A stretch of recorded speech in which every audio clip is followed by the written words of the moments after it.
اعوذ باللہ من الشیطان الرجیم بسم اللہ الرحمن الرحیم وبہ نستعین وہو خیر معین رب اشرح لی صدری ویسر لی امری واحلل عقدۃ من لسانی یفقہوا قولی۔ سامعین کرام، درس فقہ کے سلسلے کے تحت زکوٰۃ فطرے کے مسائل آپ کی خدمت میں پیش کیے جا رہے تھے، اور گفتگو یہاں تک پہنچی تھی کہ زکوٰۃ کس شخص پر واجب ہے، کس قدر واجب ہے، اور کن کن لوگوں کی واجب ہے۔ جب بات ہو رہی تھی کن کن لوگوں کی واجب ہے تو وہیں پر اس بات کا تذکرہ ہوا کہ ابتدائی مرحلے کے اوپر ایک شخص پر سب سے پہلے تو اپنی زکوٰۃ یعنی اپنا فطرہ جو ہے وہ ادا کرنا لازم ہے۔ اس کے بعد وہ افراد کے جو اس کے زیر سایہ کھانا کھانے والے شمار ہوتے ہیں، چاہے وہ اس کے اپنے گھر والے ہو جن کا نفقہ اس پر واجب ہوتا ہے جیسے بیوی ہو، بچے، چاہے والدین ہو، چاہے بہن بھائی ہو، چاہے وہ مہمان ہو کہ جو اس کے یہاں پر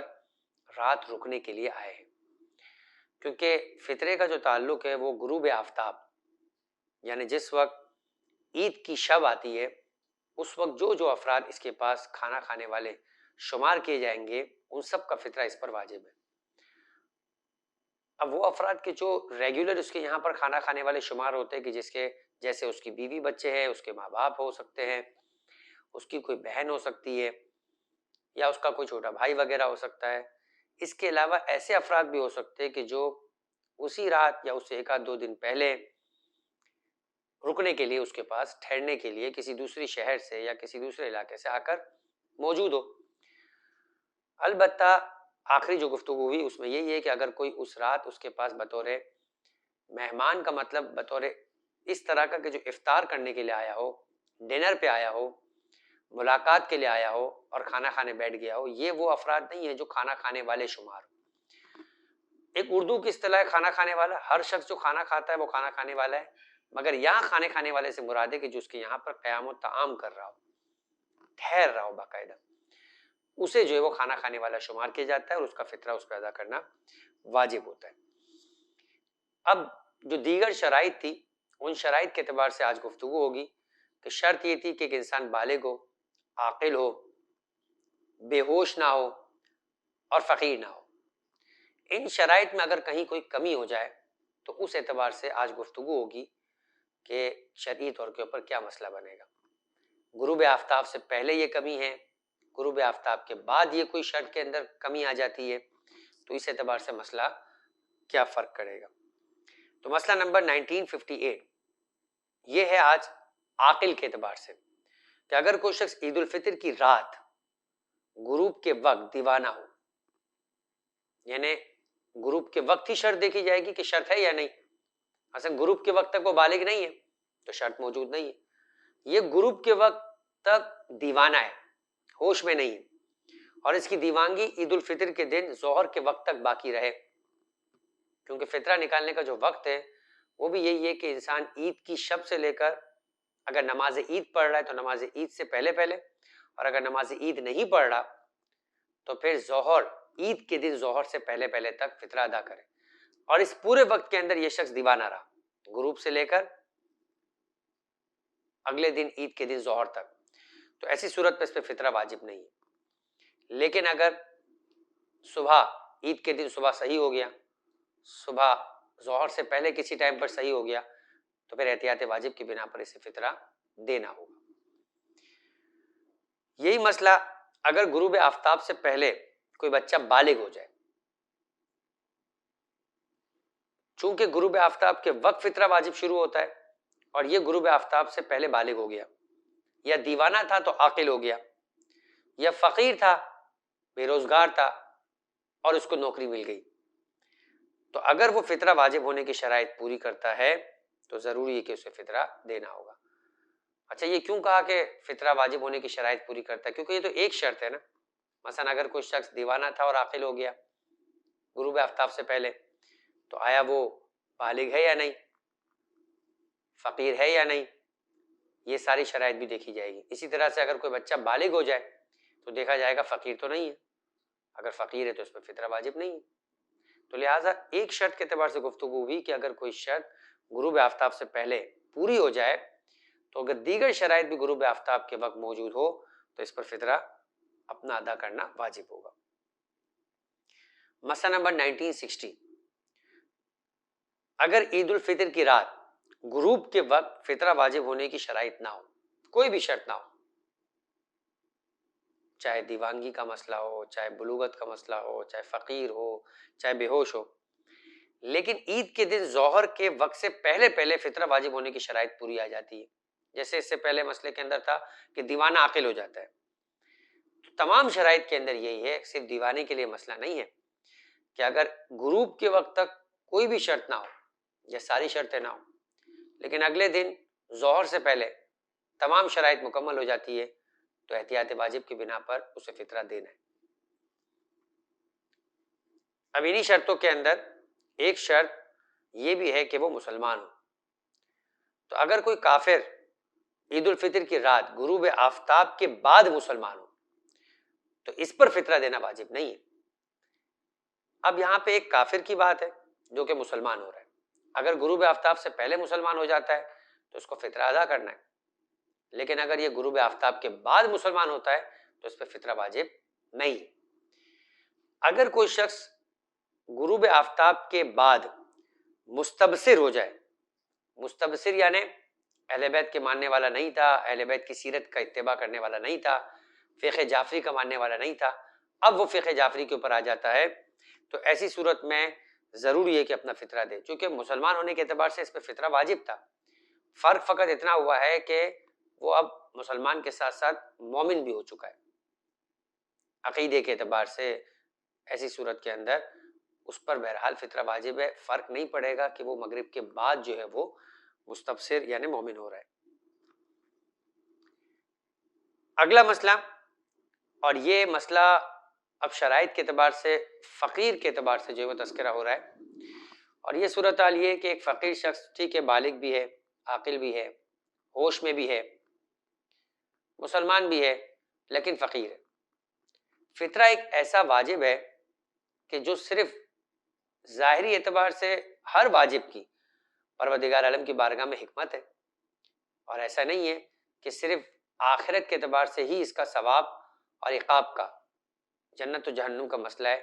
دنیا میں بھی یہ عبادات انسان کی روح اور اس کے جسم کے اوپر اثرات رکھتی ہے، اپنے اعتبار سے برکتیں اور اپنے اعتبار سے بہت سارے انسان سے ضرر اور نقصانات کو دور کرتی ہے، لیکن انسان ان عبادات کو انجام دیتا ہے چونکہ خدا کا حکم ہے، چاہے وہ حکمتیں اور برکتیں، وہ فوائد آپ کے علم میں ہو یا نہ ہو، ہمیں ان فوائد کی خاطر عبادت کو انجام نہیں دینا، ہمیں اس لیے عبادت کو انجام دینا ہے کہ خدا نے کہا ہے۔ فطرہ ایک ایسی عبادت ہے کہ جس کے بارے میں اس چیپٹر کی ابتدا میں تذکرہ کیا گیا تھا کہ انسان کی جان، مال، صحت کی 1 سال تک کی آنے والے اگلے ماہ رمضان سے پہلے تک کا ایک طرح سے انشورنس ہے، اسی لیے چوتھا امام زین العابدین علیہ افضل الصلاۃ والسلام جو ہے وہ باقاعدہ اپنے غلاموں کو اور اپنے کنیزوں کو اور جو لوگ بھی ان کے یہاں پہ کھانا کھانے والے اور اس طرح سے شمار کیے جاتے تھے، ان کی تعداد کو گنوا کے ان میں سے ہر ایک کے بدلے ادا کیا کرتے تھے، اور یہ جملہ کہتے تھے کہ یہ ان کے اگلے سال تک کی زندگی کی ضمانت ہے، مال کی زندگی کی ضمانت ہے۔ تو اس اعتبار سے ایک فقیر آدمی ہے جس کے پاس اپنا فطرہ نکالنے کے لیے بھی کوئی رقم نہیں ہے، وہ اس فائدے سے محروم نہ ہو جائے، ایک طریقہ کار ڈسکس کیا گیا یہ کہ اگر ایک شخص فقیر ہو جس کے پاس واقعاً 1 سا یعنی 3 کلو گیہوں ہی موجود ہو، اس کے علاوہ کچھ نہیں ہو، تو اس پہ فطرہ واجب نہیں ہے۔ اچھا فطرہ واجب نہیں ہے، لیکن کہا کہ مستحب ہے کہ فطرہ ادا کرے، یعنی یہ 1 سا اس کے اور اس کے گھر والوں کے تمام کے بدلے سے وہ جو ہے وہ فطرہ دے۔ کیسے دے فطرہ؟ اپنا ہوتا تو 1 سا دے دیتا اور ختم ہو جاتی بات،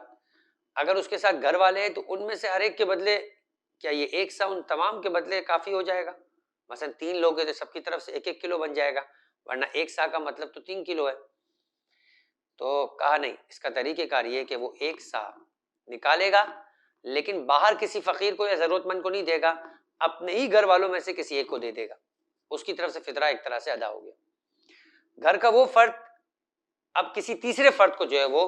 یہ 1 سا فطرہ ادا کرے گا۔ اگر گھر میں اس طرح سے 5 افراد ہیں تو 5ویں فرد تک یہ فطرہ پہنچے گا، اور بہتر یہ ہے کہ یہ 5واں فرد جو ہے